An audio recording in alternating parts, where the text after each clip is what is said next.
Hello and welcome to the Green Profit Academy Pros podcast. This show digs into the challenges in growing a lawn care and landscape business while maximizing your profit. I'm Christine Era. And I'm Steve Bousquet. We are the green industry experts in profit, growth, and leadership. Hello, everyone. It's Steve. I'm back with another Saturday podcast, and I'm calling this one Cracks and Crevices. So I want to talk about where I am with my lawn care and landscape business and where you might be with your lawn care and landscape business. And why I'm calling this Cracks and Crevices is because, we did a lot of work during our off season here at American Landscape and Lawn Science. We have a down season. We're up in the Northeast in Connecticut, and we did a lot of work prepping for our 2025 season. So whatever we prepared for, we're having success with, but still some things are falling through the cracks. And whatever we did not prepare for, we're seeing the cracks. So in your business, what you prepared for in 2024 to get ready for 2025, you probably are seeing some success in what you either underprepared for or didn't prepare for at all. In 2024 for 2025, you might be feeling or seeing the cracks, and they might even be falling into some pretty major crevices, right? So that's what I kind of want to talk about. And I'm going to stick to the 5 functions of business because that really gives us a really strong framework of how to run a business, how to operate a business, and what business is really about so we can stay on task. So what are the 5 functions of business, right? Marketing, sales, deliverables, the things that we do, the services we provide that bring revenue in, finance, the money, and then people. So I'm going to talk about each one of those, what we did to get ready, what you might be doing, and some things to pay attention to. You should be pretty much in the middle of spring by the time this launches. I'm recording this in the middle of April. So by the time it launches, you should be in either the end of April or the beginning of May. So you should be into your spring pretty solidly. So I'm going to start with marketing first. My company's up about 10% overall in sales. Most companies that I'm talking to across America are up about 7 to 10%. Some companies are down a little bit, depends on which market and region that you're in. If people had spent a lot of money in marketing, could be up as much as 20 to 30%, depending on the age or stage of the business. We've been in business for 42 years. So our growth is more gradual.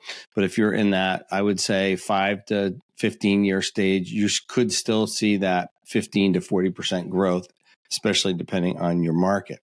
But it has slowed down a little bit. And most of that is because of the uncertainty in the marketplace. And that could be for a magnitude of reasons. It could be because of political reasons. It could be because of financial reasons. It could be because it's been a cold spring this year. And that's been all the way up, in the Northeast, the Midwest, all the way down to even Florida, Georgia, Texas. It's been cold. And that does not have people thinking about or feeling that it's spring. So some of the marketing has been somewhat less effective than people have hoped for. So it's just what it is. But don't panic, if you're not getting the calls and the sales that you think you're getting, once it turns warmer, demand will pick up. But here's the thing I want you to really focus on. Focus on the numbers, like actually look at how many calls are coming in, how many sales you're getting, and how many leads you're going on. Don't just judge on a feeling and start to do weird marketing or knee-jerk marketing, because there's leads and lags in marketing. By the time you get something out, it could be, into late May or June, and you might have missed that opportunity. So this is where, if we need to do that work in 2024 to get ready for our spring marketing. So if you didn't do it and it fell into a crevice, not trying to do it now, you could just be wasting money trying to catch up. So you want to, if you're behind, pay more attention to your existing clients and past clients, make the phone calls, send out some texts, or go visit them. Emails are falling more and more on deaf ears. The email marketing is less and less effective than ever before. Visiting phone calls are even less effective. Going to visit people and texting right now seem to be the sweet spot for connecting with people. So there's a lot of frustration around emailing and phone calling, trying to get a hold of people. So just something to be aware of. Our marketing is spread out through a whole bunch of different resources. We're still doing newspaper inserts. We are doing some emailing. We are doing a little bit of texting. We are doing, getting referrals. We have our posting signs when we do lawn applications and jobs. We're doing a little bit of radio, specifically around different types of events that we know our market segment goes to, attends to, and is attracted to. And, saw a truck. We're also getting a lot of internet leads. We're working with Savant Marketing for Facebook and Google ads. So we're getting a little bit from each one. I cannot say that we have a rock star. Even our referrals are a little slow this year. So no magic bullets, no silver bullets. So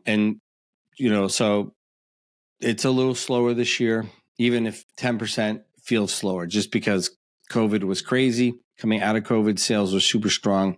So 8 to 10% might even feel slow, but I'll take the 8 to 10%. That's really strong growth for us.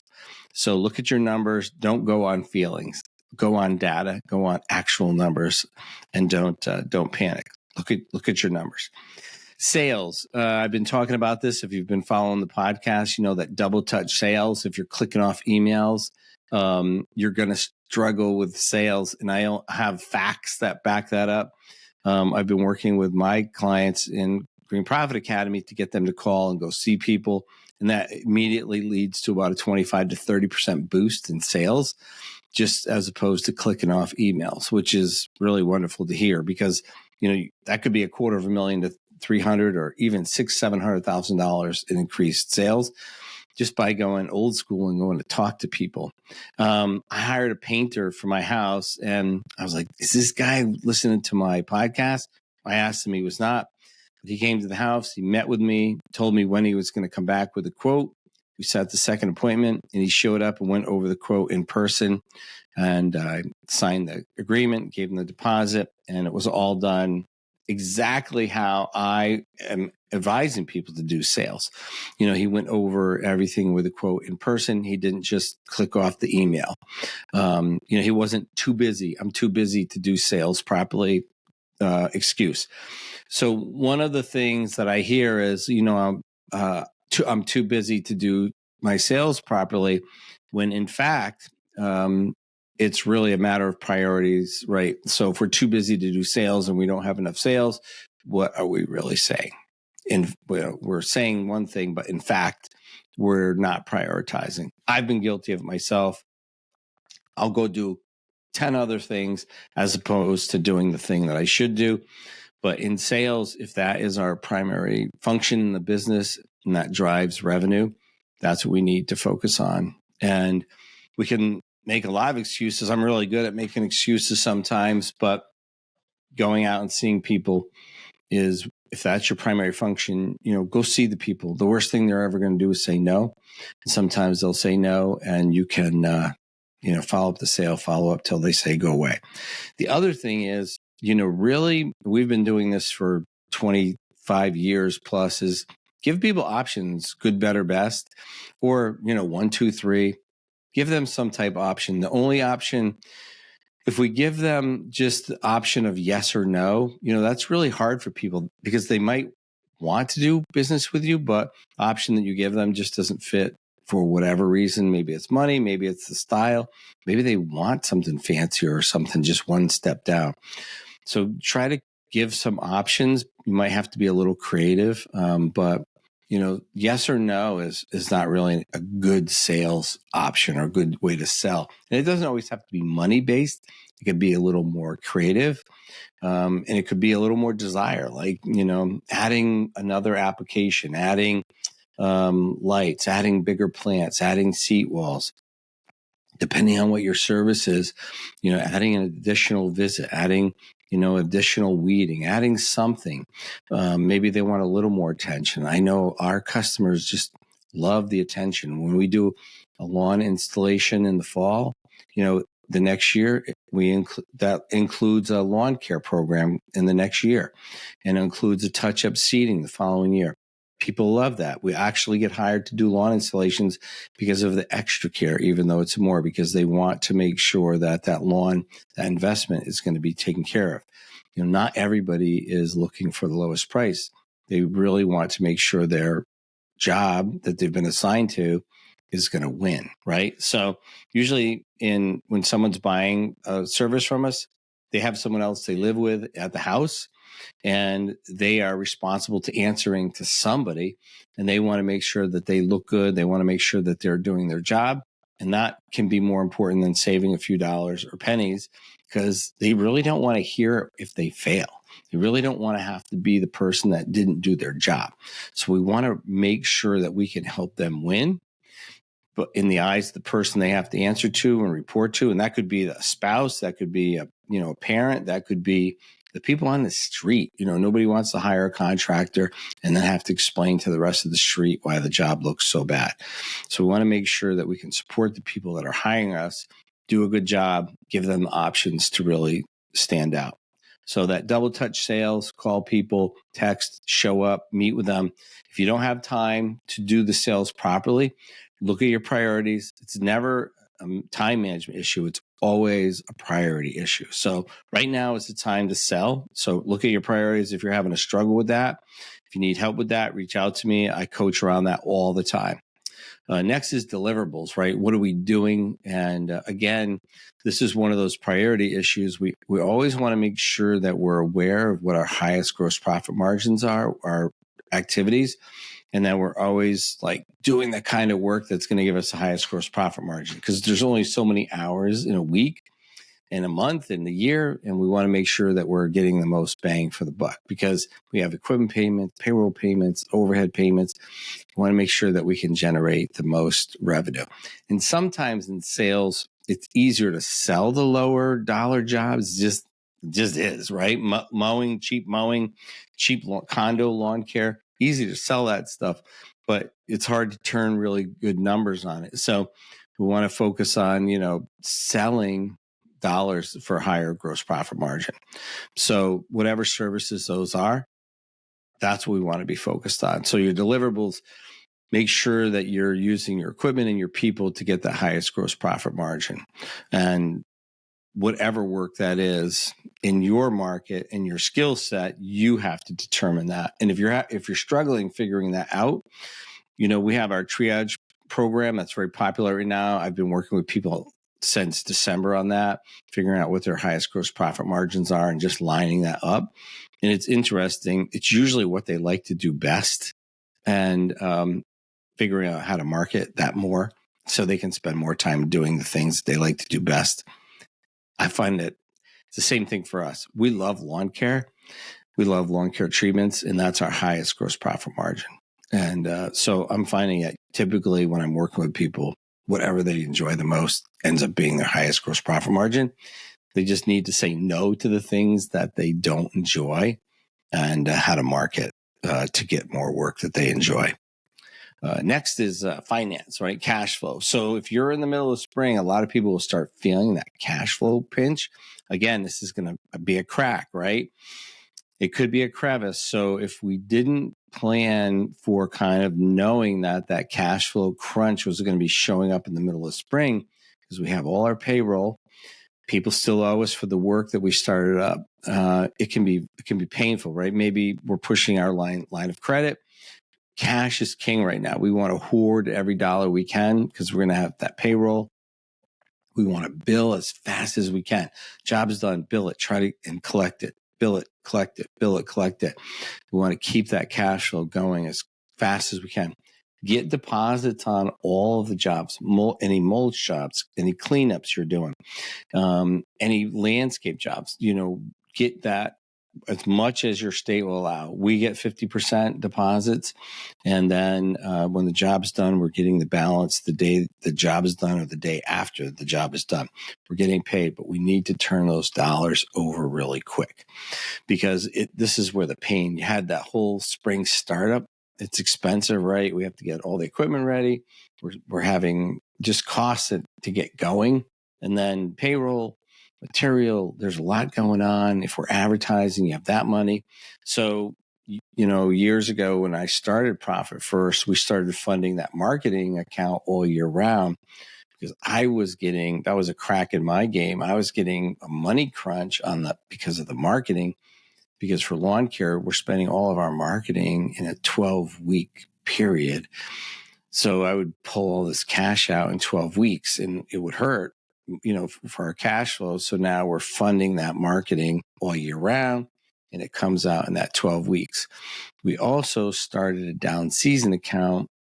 So in the spring, when we have these big expenses, if we need, new tires, there's new equipment, all kinds of funding that's going on, we can pull that money out of the down season account. So that helped reduce the crack, right? So if you're in a crevice of bigger, crevice of cash flow, we can start thinking right now, what can I start? Even if you start putting 1% into that down season account of your total revenue, 1% into your marketing, whatever is creating that pain of your cash flow, and people will get into panic. You can fix it a little bit with systems right now, but you want to start thinking and planning for 2026, which is going to be here quicker than you would believe.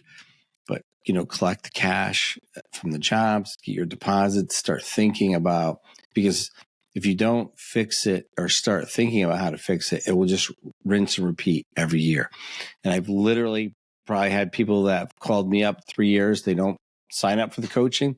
They have the pain 3 years in a row. They're still trying to figure out on their own and not employ the systems, and they're going to figure it out. They can't. So, they're just hopelessly repeating. So they're pretending they're going to fix it, but in fact, they're not fixing it. They're just suffering more and more. So don't be that guy. If you are struggling with that, reach out. We can help you. If you're not struggling with that, kudos, you planned and the planning paid off. That's what we want, right? We don't want that frustration because it shows up in our body. It shows up in our attitude. It shows up in stress in our neck, shoulders, back.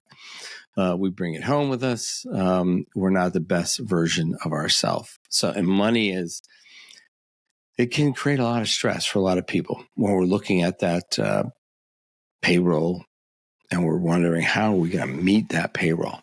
So if you're not doing planning, if you're not doing Profit First, start thinking about implementing it. We'd love to help you get going with that. I call Profit First my freedom system. It's just peace of mind. It's freedom. My team knows how to implement it. We know where the money is all the time. We know all the bills are going to get paid when they need to get paid because the money is always there. It's like everything needs a system, and the money is the most important thing in the company. That is the thing that needs a system the most. Core Growth Strategies provides business growth management solutions through cloud accounting, bookkeeping, and strategic business consulting programs. Our team works with small businesses in lawn care and landscape and trade industries throughout the U.S. We increase our clients' business acumen by creating business performance transparency through financials and strategic advisement based on industry best practices and benchmarks. Our experienced team provides support, guidance, and coaching, thereby allowing our clients to connect with viable data and discover their own solutions. Core Growth Strategies programs and services are designed to get your business from where it is now to where you have always dreamed it to be. Visit us today at coregrowthstrategies.com and follow us on Facebook, Instagram, or LinkedIn. Don't miss our exclusive limited time podcast special. Just mention promo code GPA Pro to any member of our team during your complimentary consultation, or enter the promo code on our site when you sign up for one of our online programs.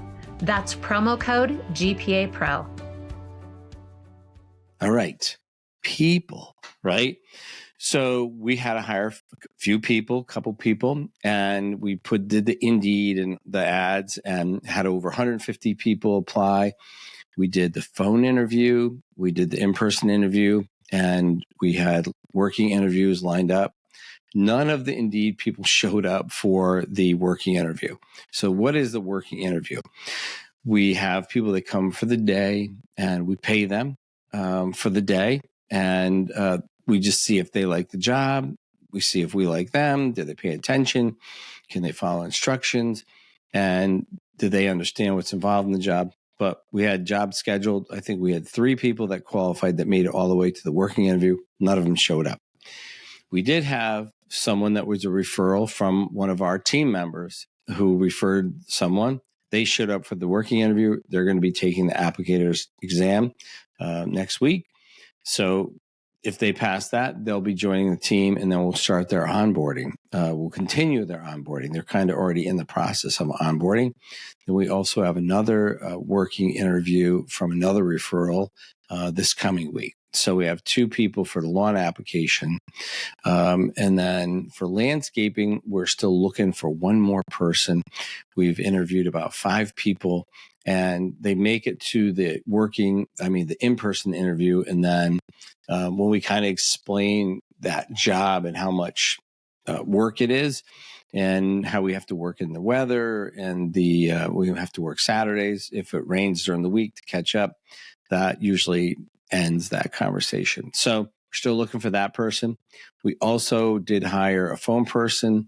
So I hired someone part-time, 20 to 25 hours a week, to return phone calls for sales, for follow-up calls, just to make sure if people have questions, they can either close the sale on the call, or if it's a level above them, they can send it to our customer liaison, and she can close the sale or help with the questions. Or if it's a real specific answer and only the salesperson can close it, it will go to them.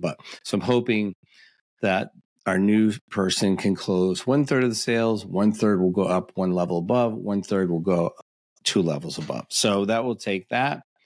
And the new phone person will also be doing wellness calls with all our new signups. So once we identified about half of our first year customers that cancel, it's because their expectations were so high that we couldn't meet them the first year. It's kind of like the first, you go to the gym and you lift 5 or 6 times and you're like, I'm not in shape yet. Or I eat healthy for a month and I'm not healthy, so I quit.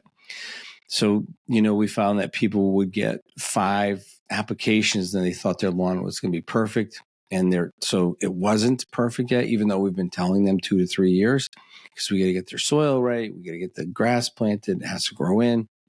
They would cancel. So we found that if we call them during the season, ask them how it's going, and reinforce the expectations, the cancel rate dropped by 50%. So instead of half of them or 60% retaining and 40% canceling, we would only lose about 25% of the new customers, which improved our overall retention of the company, exponentially. So this new phone person is going to be making the wellness calls. Also, we do a lot of soil test corrections. She's also going to be making those phone calls, just reminding people to buy their soil test corrections. So we hired that person, and they're going to be starting the week of the 20th of April. So we did make those hires. We did look at a lot of resumes. We did hire the phone person through the Indeed ad. What's interesting is she lives in the same town as my business manager, Megan, and they're friends. They've known each other for over 20 years. So small world. So it just aligned. We did 2 working interviews, and we chose this person. So it worked out. You got to look at a lot of people. We always look at story. I'm always looking at, do they have like weird stories or unusual stories? That always is a red flag for me. And job hoppers, right? How many jobs have they had? If they can't keep a job, they get 2 or 3 jobs in 1 year. They can't keep a job for a year. on a consistent basis. That always is an alarm for me. So that's where we are with the hiring and the onboarding. And we had this game plan going into this year, which is good because it got a little like worrisome, or like, why are we having so much trouble finding people? Are we too picky? But we're not too picky. We stuck to our guns, and we're not hiring out of desperation. Because we want people to stay for a long time. So we're stuck to our guns, and we're just going to hire the right person, no matter how long it takes. So that's where we're at. I also want to go over, we had the Turf Academy going this winter. So we had 5 people studying in that. We had 3 people studying to take the Rhode Island applicators exam. All 3 of those people passed. We had 2 people studying to take the Connecticut supervisor exam, and one of those people is going to take the exam this coming week. Another one of those people, they're going to take the exam next week. So we've been studying. I've been tutoring them. So we'll see how they do on those exams. But they're, definitely their acumen and their curiosity about turf and soil has definitely expanded. So that I'll call that a win and success. We also had our CliftonStrengths class, and that has helped. Just overall, like aligning who's on our team, who needs to help who. We started doing our newsletter in-house, and that's worked. So how we align that, it's so much easier now.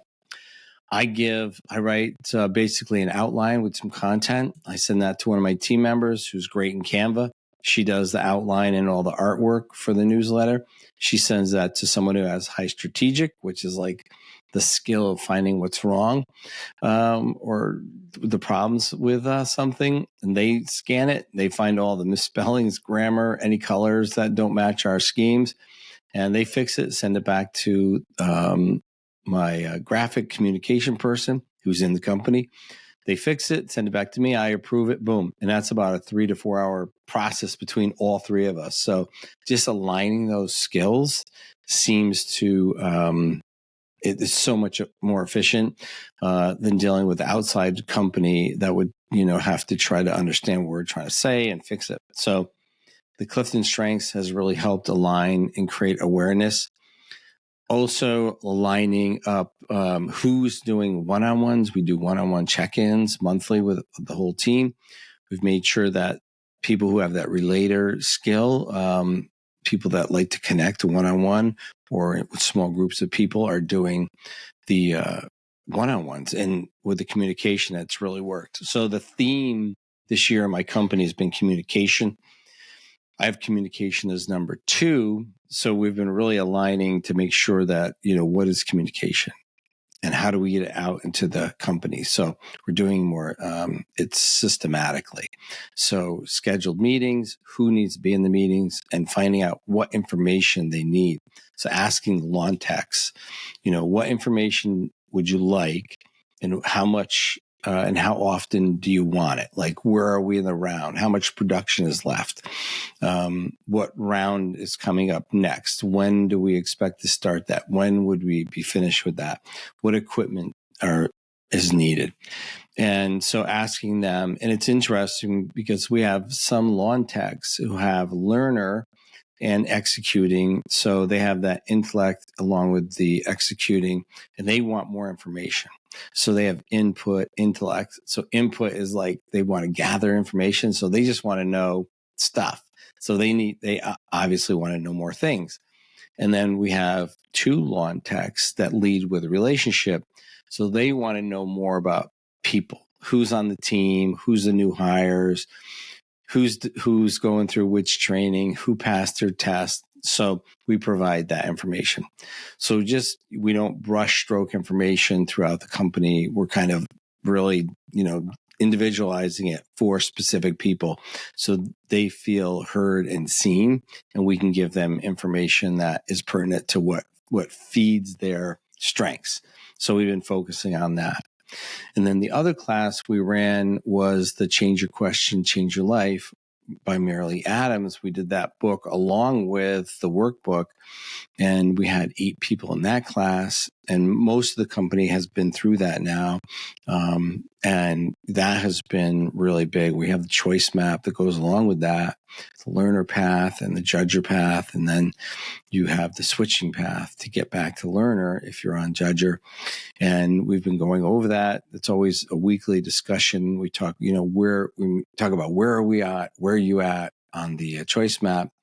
What questions are you asking yourself? What questions are we leading with? And one of my lawn techs, Jess, she brought up, the quote is, start where you want to leave with. So start the energy where you want to leave with. So that's kind of been the day. So if you want to leave the day in learner, start the day in learner. So use your switching questions at the beginning of the day. So it was good. We have that quote up and the techs see that. And because it's her quote and it's one of the text quotes, I think it seems to be more impactful, and they're respecting that and they want to show up with that learner energy. So they're bringing that every day, and there's a lot more curiosity. So part of the other communication is we're doing more labeling of where things go, like when something gets hung up somewhere, we're labeling where it goes so people know. And it just, if people don't know where to put something, we're creating more hooks, hangers, shelving with labels. So that seems to be an issue that we've had because some people know where things go and other people don't. They put it back in the wrong spot. So as soon as we're seeing that, we're addressing that as best as we can, as much as we can. So that's another form of communication that we're aware of. So the people part, it's always an issue forever. So, if you're a newer business and you think, oh, it's only, me or new, it's that new thing that's hard to hire people. I've been in business for 42 years. It's always been hard and difficult to hire the right people and find the right people and get them on board. And it doesn't even matter what industry you're in. All industries, all businesses, it's difficult to hire and find and train and keep the right people. So that's just what business is. It's what life is. And so you have to just kind of keep after it and make sure hiring the right people up front and taking our time seems to be the most effective approach for us. It seems to be the least painful approach. So that's what we're going to continue to do. So that's kind of an update, and I do talk to a lot of landscapers and lawn care people all across the country. And that's kind of the tone all across, I would say, up until Colorado. I haven't talked to anybody on the West Coast or like California or Seattle, but I've definitely been talking to people in Texas, Colorado, Nebraska, Ohio, Minnesota, all the way down to Florida.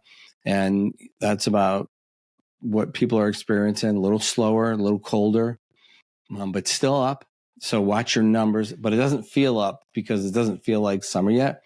I call it car wash Saturday. It's when it's like the nice day and everyone's out. Car washes are, jam full of people and, the lines out into the street and everything's wonderful. The forsythia just bloomed here on April 8th and in Connecticut, or at least in my part of Connecticut. So it's a late spring. We're about 3 weeks behind 2024, but so far, so good, knock on wood. And I would just say, if it's a little slow, look at your numbers, don't panic. But also, I would recommend whatever pain that you're feeling and wherever you're seeing the cracks in your business, write it down, take some notes. This is the time to start thinking about it and working on what we need to fix for next year. And, if it's a big crevice and it's a really big pain and you can't wait until next year and you need help, and this is something that you've had every year, call us up, email me, text me. Every person I've worked with in the coaching program, I've shown them and we've done it together. how the coaching program will not cost them anything. We've always made the money back very quickly. Every dime they've spent, especially on the triage program, it's less than $4,000, and we can make that back for them within a month. And then it's perpetual. It's forever. Because once I fix their pricing, how they charge, or how they track, or how they do certain things in the business, it's perpetual. And I just worked with someone this week. We changed 3 or 4 things on just the pricing and the estimating. It's going to be worth between $300,000 and $400,000 over the next 5 years. So it's cheap. It's a cheap investment. So if you're struggling and you've just been doing that year after year, it's a very worthwhile investment to get that straightened out and just stop it, right? And I've done it myself. I'll figure it out myself. And I haven't. And then, I get the help. It's like, oh yeah, okay. Should have done that years ago. It's like listening to my wife when she tells me to do things and somebody else tells me to do it and I do it after they tell me. She's like, I told you that 20 years ago. I'm like, yeah, you're right. Should have not done the pain. So, all right. We are well into spring 2025, halfway through 100 days of hell, and keep your chin up. Don't complain about anything to anybody. Just keep moving forward. You got it. And we'll see you on the next podcast. Thanks for listening to the Green Profit Academy Pros Podcast, the show that digs into the challenges of growing a lawn care and landscape business while maximizing your profit.